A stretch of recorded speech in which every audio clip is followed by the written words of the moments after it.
Bonjour. Bonjour tout le monde. Je suis très heureux d'être ici parce que, vous savez, je suis chargé de l'investissement et le noyau dur des raisons pour lesquelles les investisseurs viennent dans ce pays, c'est le capital humain.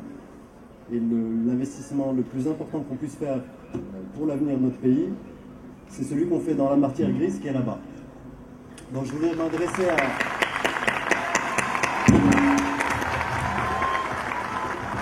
Donc je voudrais m'adresser à eux parce que on va vous donner beaucoup de conseils aujourd'hui. Je vais vous dire bravo et vous donner 3 conseils et peut-être commencer par vous raconter une petite histoire. C'est l'histoire de 2 petites souris qui tombent dans un pot de lait. La première souris, elle voit tout de suite que la situation est désespérée. Elle se dit, je ne vais jamais y arriver, les parois du stade sont trop lisses, je ne vais jamais y arriver là. Elle se dit, bon, c'est foutu, je me laisse dériver dans le lait, et puis elle se noie dans le lait comme ça.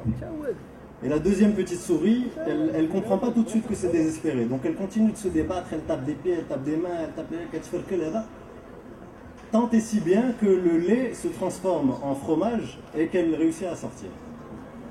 Alors moi, le conseil, c'est soyez comme la deuxième petite souris. Soyez comme la deuxième petite souris. Je crois que vous avez apporté la preuve en remportant cette victoire qui est le diplôme de l'ISCAE. Vous avez apporté la preuve que vous avez su faire preuve de persévérance. Et croyez-moi, dans la vie, vous allez en avoir encore besoin. Alors, en toute humilité, je voudrais vous donner 3 tout petits conseils. Le premier conseil, c'est la question de l'orientation. Vous êtes en train de décider dans quel secteur vous allez vous engager. Même le choix que vous avez fait actuellement, vous vous posez des questions. Vous allez chercher à valider ce choix dans les années à venir. Le premier conseil, c'est vous prenez une feuille de papier blanc, vous faites une matrice. Et chacun des choix qui s'offre à vous, vous le mettez sur une ligne. Et vous notez chacun des choix de 1 à 3 étoiles en fonction de 3 colonnes. Colonne 1, c'est la rémunération que vous allez obtenir en termes de cash. Donc c'est votre rémunération, votre salaire. Colonne 2, c'est la rémunération que vous allez obtenir en termes de satisfaction. Vous savez, quand vous faites un métier, vous avez la satisfaction soit de porter un uniforme, soit de faire un métier qui est d'intérêt public, soit de faire un métier où vous voyez concrètement le produit de votre travail, etc. Donc, deuxième colonne, la satisfaction. Et puis la troisième colonne, c'est la colonne temps libre. Et cette colonne temps libre, au début, ça va être pour l'engagement associatif.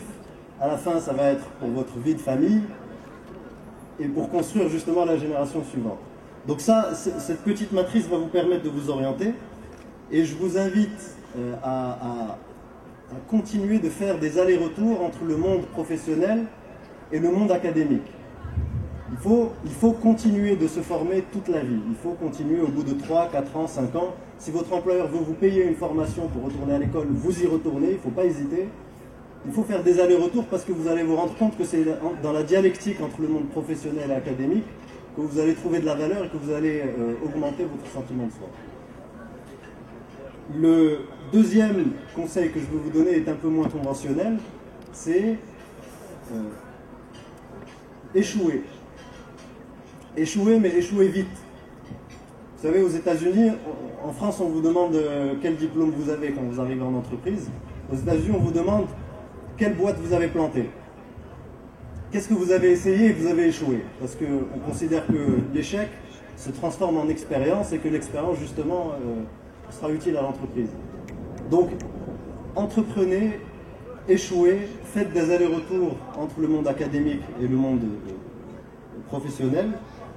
Et surtout, le dernier conseil que je veux vous donner, et ça c'est très très très important pour vous-même et pour notre pays, c'est continuer de vous intéresser au monde alentour. C'est-à-dire que ici à l'école, je suppose que vous avez eu une vie associative très dense, et il faut le continuer, il ne faut pas arrêter. Les gens, ils arrêtent le piano à l'âge de 18 ans, ils arrêtent le sport, ils arrêtent la vie associative, ils arrêtent tout, comme si le plus important c'était la vie professionnelle. La vie professionnelle, c'est juste un outil. Donc, où que vous alliez, dans quelques villes ou situations professionnelles que vous vous situez, il faut continuer de s'intéresser au monde autour, que ce soit au niveau local.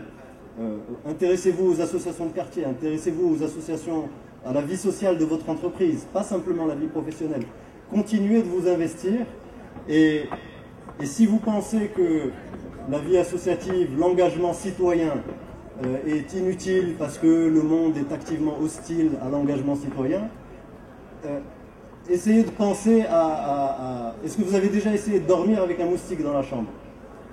Le moustique est tout petit, mais vous ne dormez plus. Ben, c'est la même chose. Si vous êtes un citoyen engagé, si vous êtes un citoyen lobbyiste, ça vous permet d'avoir un impact sur le Maroc, votre environnement et les personnes qui vous entourent. Et ça, c'est très important. Il ne faut pas perdre ce sens de l'engagement citoyen et de l'engagement associatif que vous avez beaucoup développé ici à l'école, et il ne faut surtout pas le laisser tomber.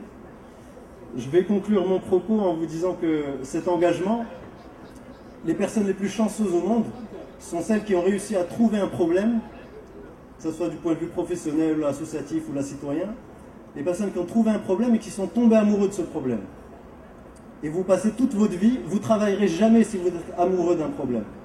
Et que vous êtes rémunéré pour régler ce problème côté professionnel, avec de l'argent peut-être, et que vous êtes rémunéré avec de la satisfaction pour le travail associatif que vous faites à côté. Et je vous dis, la vie passe tellement vite qu'il ne faut pas perdre ces années-là. Et je vous souhaite de tomber amoureux d'un énorme problème, comme ça vous serez occupé très longtemps. Et je vous remercie pour votre attention.